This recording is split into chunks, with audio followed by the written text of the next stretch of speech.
Hello, and welcome to the Brutal Iron Gym podcast, where our goal is to cut through the BS and deliver the brutal truth about topics related to health and happiness. Today's podcast number 2213. The topic is training, and the title is Role of Exercise in Fat Loss.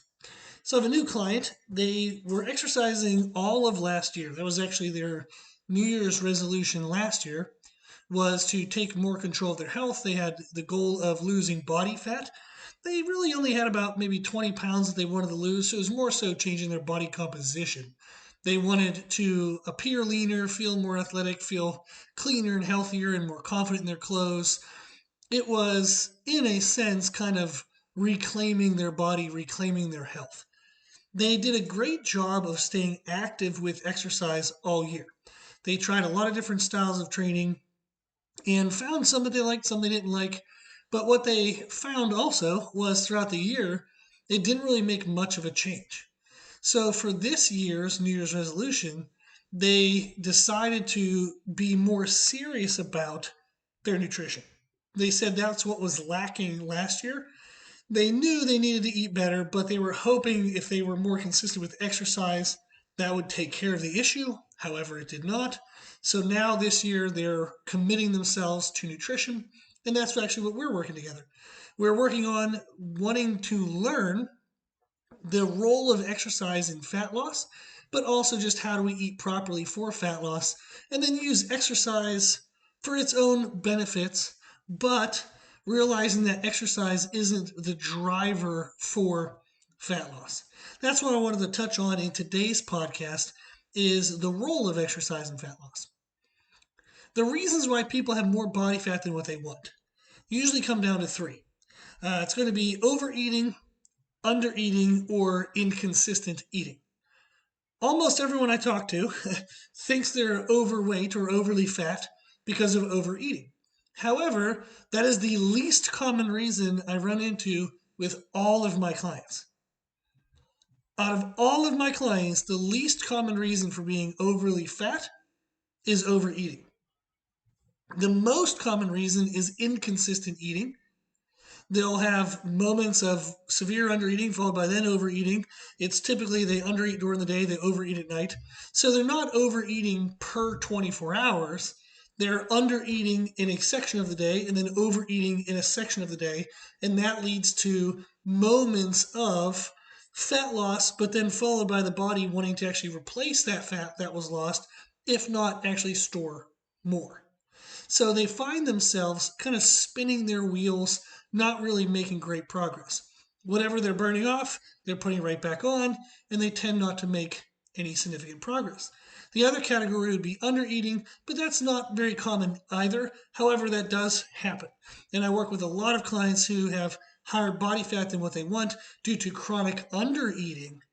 And that actually comes from muscle wasting and some other conditions.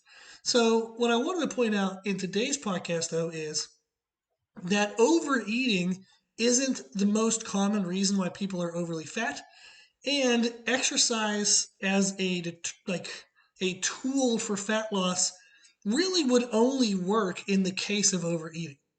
So exercise doesn't address why somebody's overweight. They're not overweight or overfat because of lack of exercise. It's typically going to be lack of appropriate nutrition. They're just not eating correctly. Most people associate exercise with being able to burn off calories. Well, burning more calories is only helpful if you are eating more than what you need, meaning you need to burn off some of what you're eating. But again, overeating isn't the most common reason why people are overweight.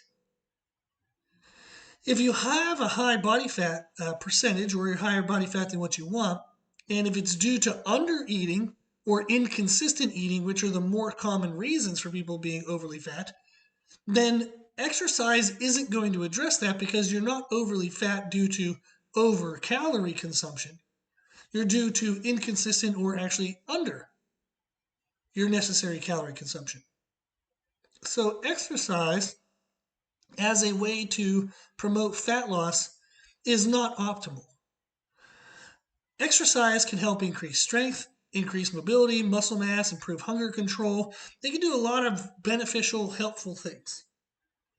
But if we're looking to specifically lose body fat, then exercise only helps in some cases, in cases of overeating.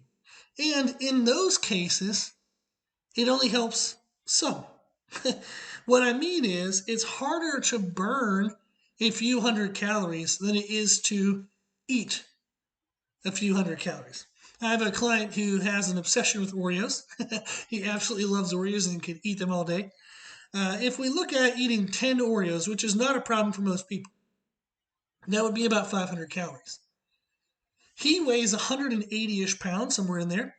And for him to burn 500 calories, he would have to walk about 6 miles at like a moderate pace, like 2.8, maybe 3 miles an hour. He'd have to walk for 6 miles to burn 500 calories.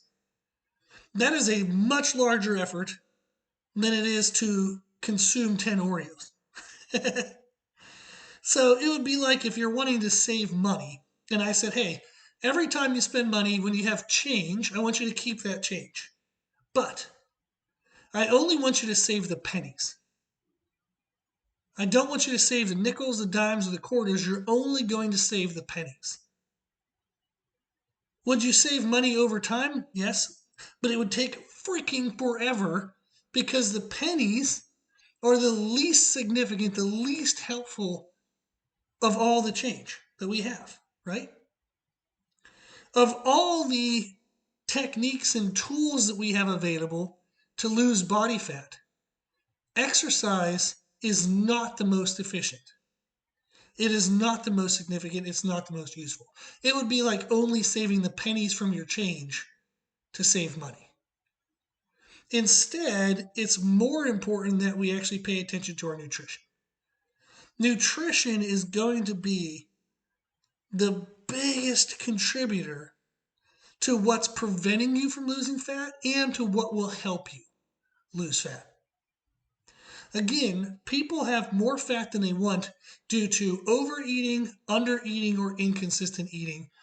Exercise to burn calories only helps if the person is overeating, and that is the least common reason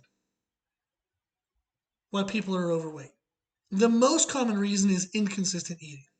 And there are people who have more fat than they want, actually due to chronic undereating. So adding exercise but not paying attention to your nutrition is extremely inefficient. And it will lead to what this client experienced was a lot of effort put forth for not a lot of gain. If you are struggling to lose body fat, but you're active,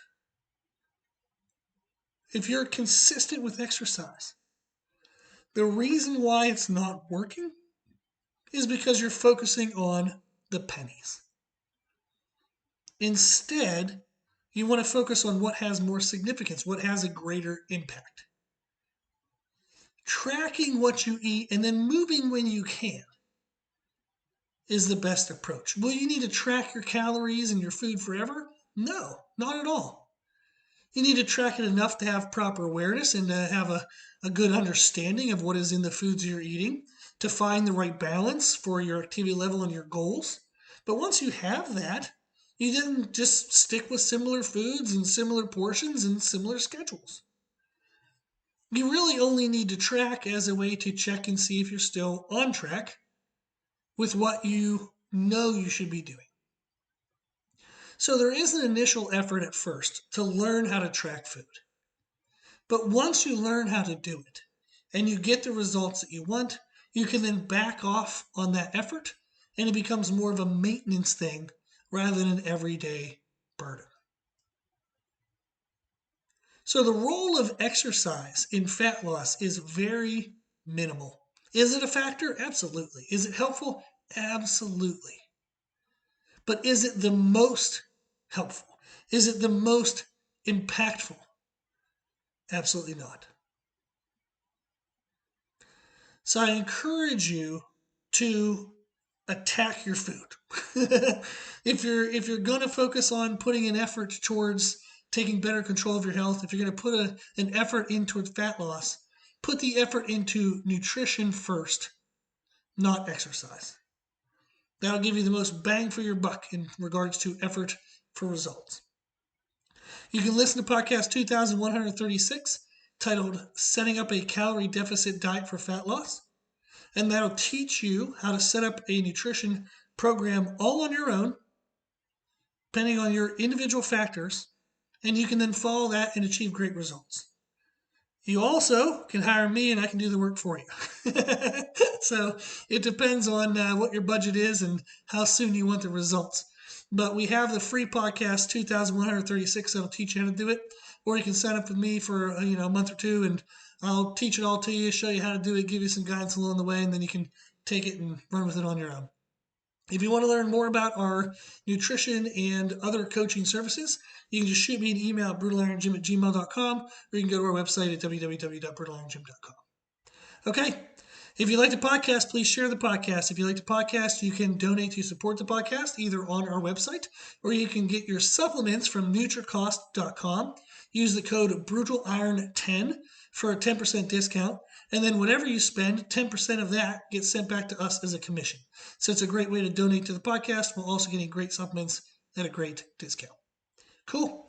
If you want to find more from us, you can find us on Instagram and YouTube under the name Brutal Iron Gym. As always, I hope this was helpful, and thank you for listening.